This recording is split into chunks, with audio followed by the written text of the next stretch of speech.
د آزادو او بیطرفه ټاکنو نټورک فافن له اړخه خپور سوي دغه ریپورت کې ویل سوي چې د رواني فروری په 8 نیټه کېدونکو ټاکنو کې برخه اخیستو لپاره 128 میلیونه رای ورکوونکي په ټاکنیزه لیستونو اندراج سوي چې د ښځینه رای ورکوونکو په نوملیک کې زیاتوالی لیدل سوی.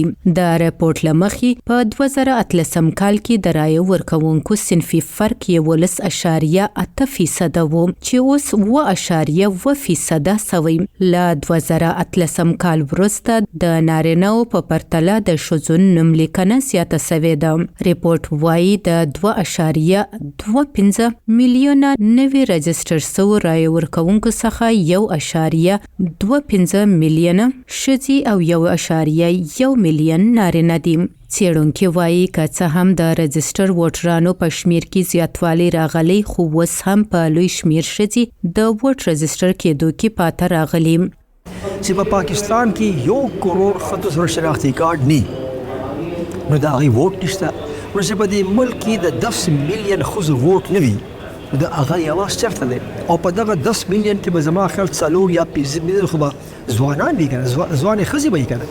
نو لکه د ځوانانو اواز ختم شو، کم شو. د 2014 کال ټاکنو راهیسې د 42.3 میلیونه رای ورکوونکو په زیاتوالي سره د رای ورکوونکو شمیر اوس د هیواد د ټولې آبادۍ 53.2% دی.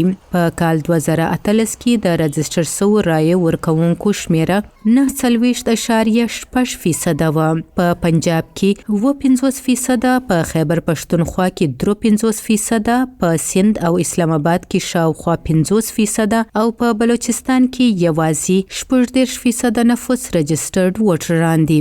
د ښځینه ووټرانو لپاره کارکوونکي نبا تقوی وایي د ښځو په رجسټریشن کې زیاتوالی یو مهم ګام دی، خو دغه ووټرانې د ووټ کارولو لپاره د کورونو څخه راوستل هم هر کله یو چیلنج پاته سوی.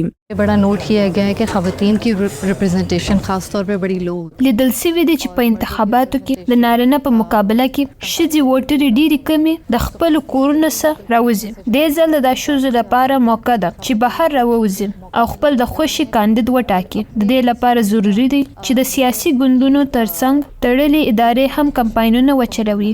ریپورت وایي د 18 څخه تر 15 کلو پورې د 9.9 میلیونه په آبادۍ کې د نارینه او ښځینه رای ورکوونکو ترمنځ په مجموعي توګه اوس هم د 2.2 میلیونه فرق دی. د 18 کلو څخه 25 کلو پورې په ګروپ کې دغه فرق نور هم زیات دی، یعنی د ښځینه رای ورکوونکو په پرتله تر 0% پورې زیات نارینه رای ورکوونکي دي.